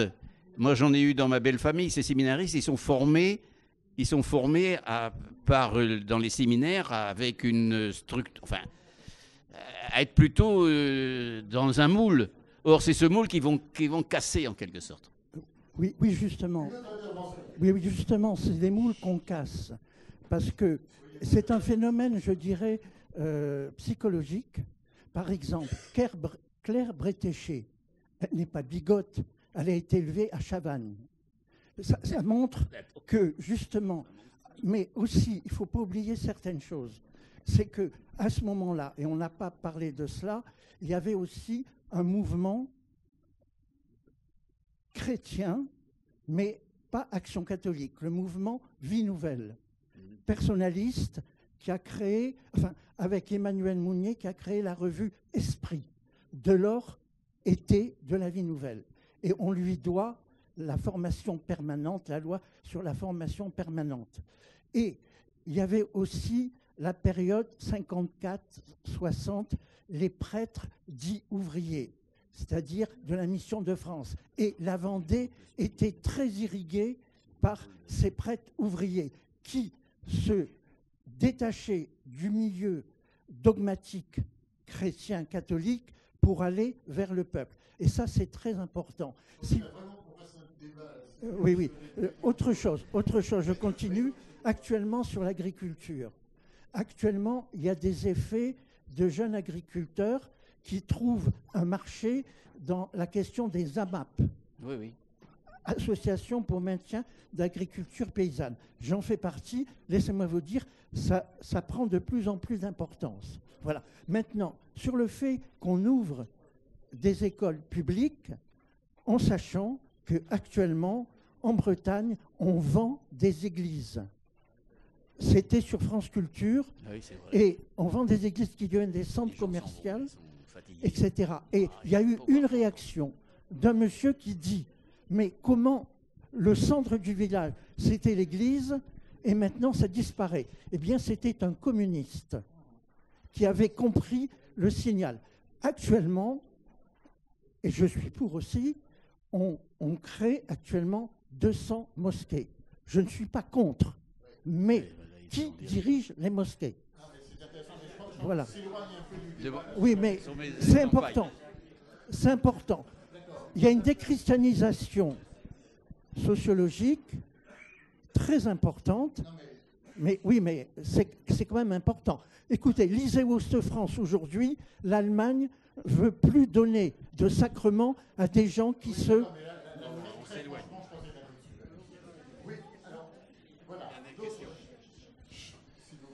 Oui. À propos des relations ville-campagne, je voudrais nuancer la situation décrite, au moins pour les communes proches de Nantes, avant les années 1950. On a évoqué donc les relations des négociants, enfin des bourgeois nantais ou des propriétaires aristocratiques qui allaient vers la campagne. Il y avait aussi des relations dans l'autre sens. Déjà avant la Révolution et tout le long du XIXe siècle, les paysans, vous avez parlé de Trélières, vont par exemple régulièrement vendre à la ville pommes, blé, vaches, fagots. Beaucoup plus tard, dans les années 20, les jeunes à bicyclette vont danser au Pont du Sens. Il y a des relations. Que certains ne bougent pas, c'est évident. Ces relations, d'ailleurs, quand on arrive dans les années 20-30, font très peur au clergé, qui sanctionne très durement. Hein. Plus de confession, plus de communion. À l'époque, ça représente quelque chose. Ces jeunes qui vont danser à la ville. Donc il y a par rapport à la ville un phénomène d'attraction et de répulsion aussi, parce qu'on s'en méfie beaucoup. Il y a un repli par rapport à la ville, mais il faut bien y aller quand même. Et alors, phénomène étrange. Dans les années 50, cette commune a 1500 habitants. Aujourd'hui, il en a 8000. En 2001, organisation d'un référendum pour savoir si la commune doit adhérer à la métropole nantaise. Réponse, non. La ville, bien que peuplée de citadins, enfin la commune rurale, bien que peuplée de citadins, se méfie encore de la ville, pour d'autres raisons, beaucoup moins justifiables. Juste un mot pour terminer, sur le clergé. On parle ici du clergé dans les années 50. Mais les vicaires des années 20, 24, 25 font déjà, il n'y a pas la Jacques à l'époque, ça n'existe pas encore, ça porte un autre nom, mais font déjà des cours en lien avec l'école d'agriculture d'Angers que vous évoquiez pour former les jeunes paysans. Et ces jeunes vicaires se fâchent avec leur curé. Le curé d'ailleurs les sanctionne et demande à l'évêque de les muter. La raison invoquée par le curé pour expliquer ce changement, effectivement, parce que le vicaire n'est plus dans son rôle, c'est ils ont fait la guerre de 14. Je ne sais pas jusqu'où il faut aller, je m'en tiens à ça, je n'ai pas d'explication complémentaire, je vous laisse ça réfléchir. C'est un historien, auteur d'une importante monographie sur Trélières que je vous recommande, qui vient de parler. Non, mais c'est un excellent. Bonjour, vous avez parlé du foncier tout à l'heure. Pensez-vous que les activités de loisirs, alors je pense notamment à l'activité équestre, puissent concurrencer l'agriculture au niveau du foncier? Alors, je vous parle notamment dans l'ouest de l'agglomération nantaise, sur les communes de Couëron, Saint-Étienne, Orvaux. On voit de plus en plus d'activités équestres, de chevaux qui remplacent au fur et à mesure les vaches et les exploitations agricoles. Donc, je voulais avoir votre avis par rapport à ça. Oui, alors, je fais allusion dans l'ouvrage au fait qu'il y a autour de Nantes un bon nombre de centres équestres, au moins une vingtaine à ma connaissance, et qu'à propos d'un projet qui est la mise en place d'une aire de protection avec une agriculture qui resterait c'est ce qu'on appelle le péant, un périmètre des exploitations agricoles et naturelles, de maintenir entre le futur aéroport et, s'il se fait, mais entre le futur aéroport et la ville, un espace d'environ 20 000 hectares qui serait en quelque sorte réservé à l'agriculture. Eh bien, ce fameux péan, ce PEAN, là, l'opposition principale, ce sont les propriétaires de chevaux, de loisirs, parce qu'ils estiment que leur activité est aussi valable dans les paysages et dans la nature qu'une agriculture conventionnelle. Et donc actuellement, ils ont monté une association qui s'oppose à cette mise en place d'un périmètre dont ils seraient exclus en quelque sorte. Donc voilà un conflit en quelque sorte autour de cette question foncière. D'où la nécessité d'un retour aux réalités foncières, j'y insiste à nouveau. Il faut savoir à qui appartient la terre avant d'aménager. Nous avons encore 3 questions. Je propose qu'on les prenne les unes à la suite des autres. Et on répondra. Tu réponds de manière globale, Jean. Allez-y. Oui, monsieur Renard, bonsoir. Bonsoir. J'avais une question, votre ouvrage le montre bien. Il y a eu beaucoup de transformations depuis un demi-siècle, depuis 50 ans, mais ça a été abordé rapidement tout à l'heure. Vers quoi on se dirige? Autrement dit, quels sont les signes que vous décelez aujourd'hui qui peuvent nous donner à voir ce que seraient ces campagnes dans 10 ans, dans 20 ans, et je dirais ce qui va les transformer selon vous? Très bien, on va prendre les 2 autres questions. Oui, monsieur.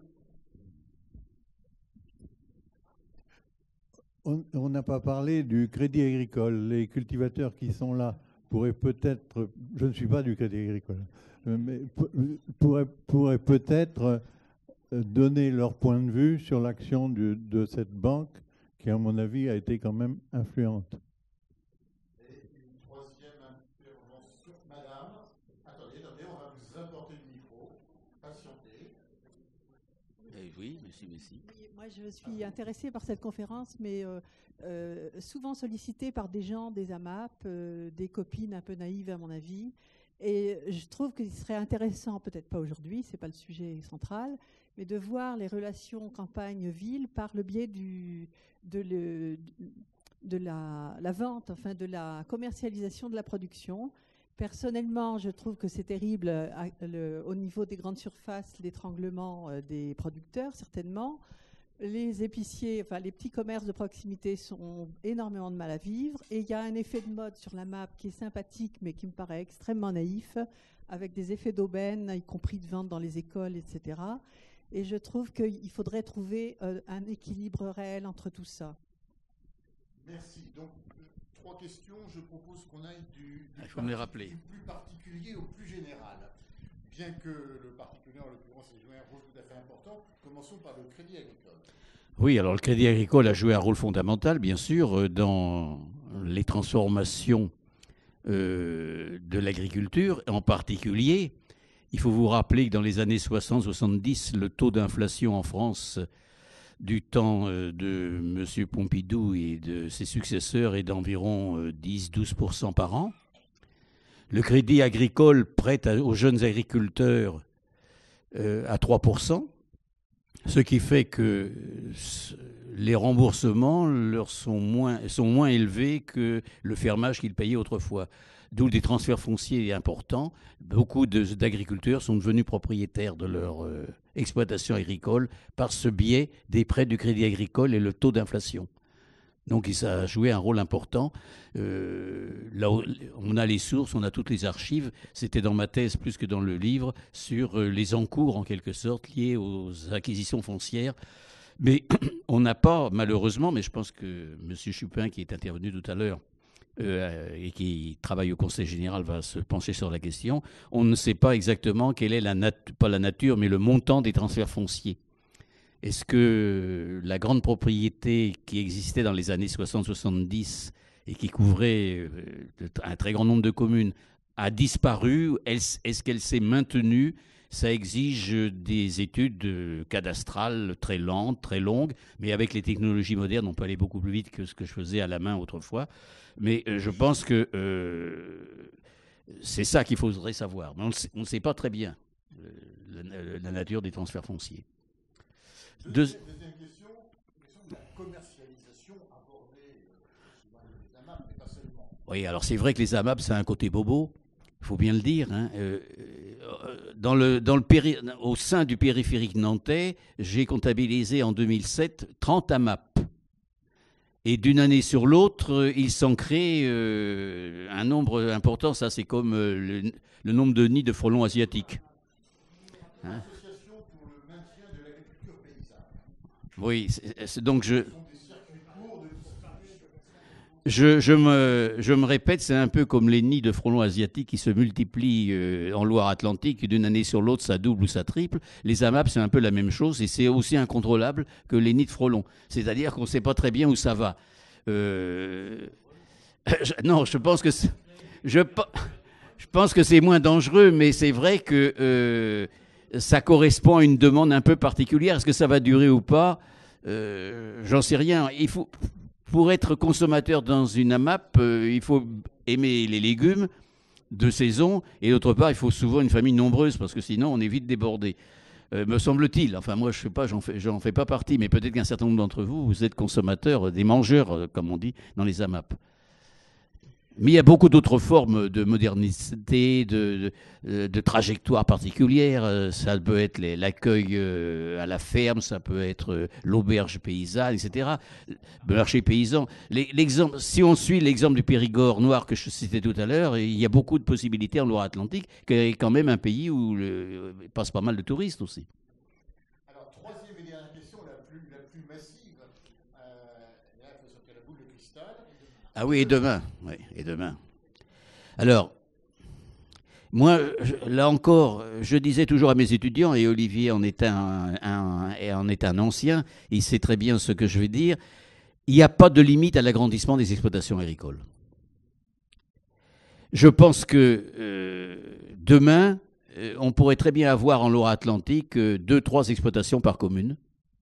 Alors, sous des formes sans doute d'exploitation en commun ou oui, sous forme de kolkhoz, entre guillemets, si vous voulez.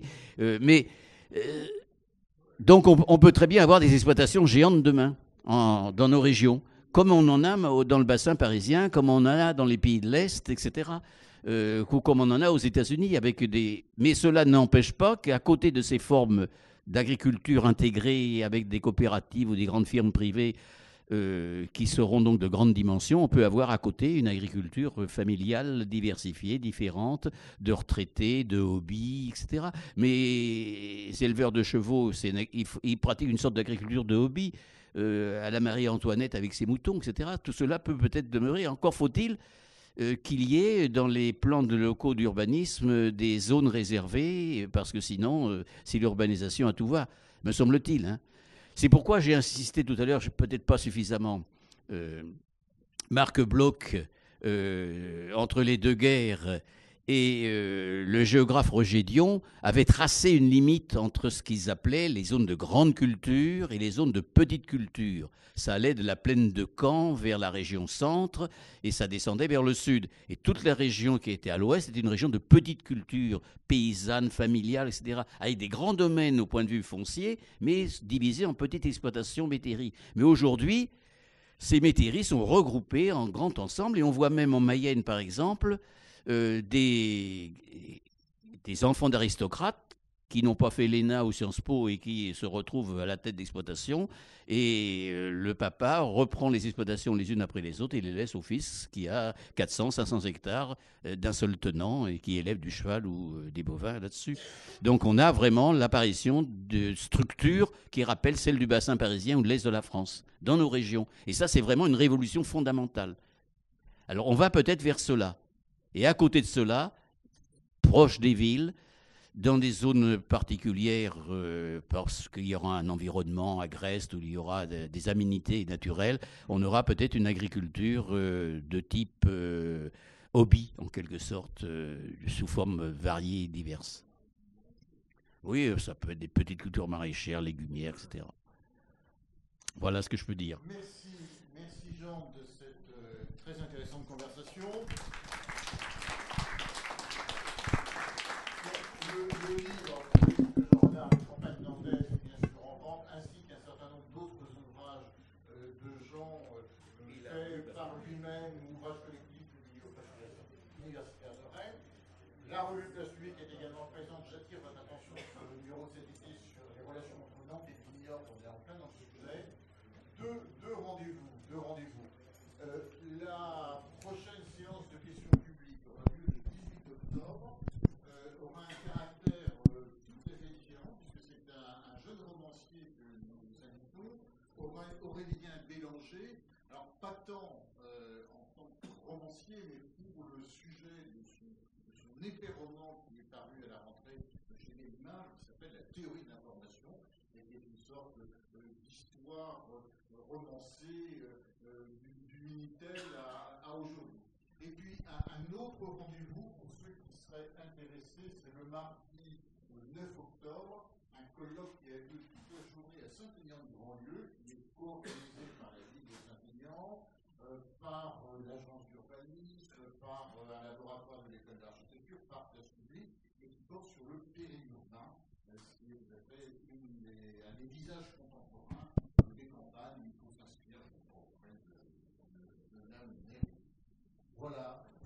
Moi, j'ai aussi, je vais en profiter pour rappeler, pour ceux qui ne le savent pas encore, que nous avons une rencontre demain sur la démarche Ma Ville demain, en présence de M. Retière et de M. Rimbert. Donc, ça sera un point sur l'avancement de la démarche Ma Ville demain, 2030, et un débat avec le Conseil de développement, puisque nous avons nous-mêmes fait nos contributions pour le projet de territoire à 2030. Donc n'hésitez pas à mobiliser vos réseaux pour cet échange de demain soir. Voilà, bonne soirée à tous et à la prochaine.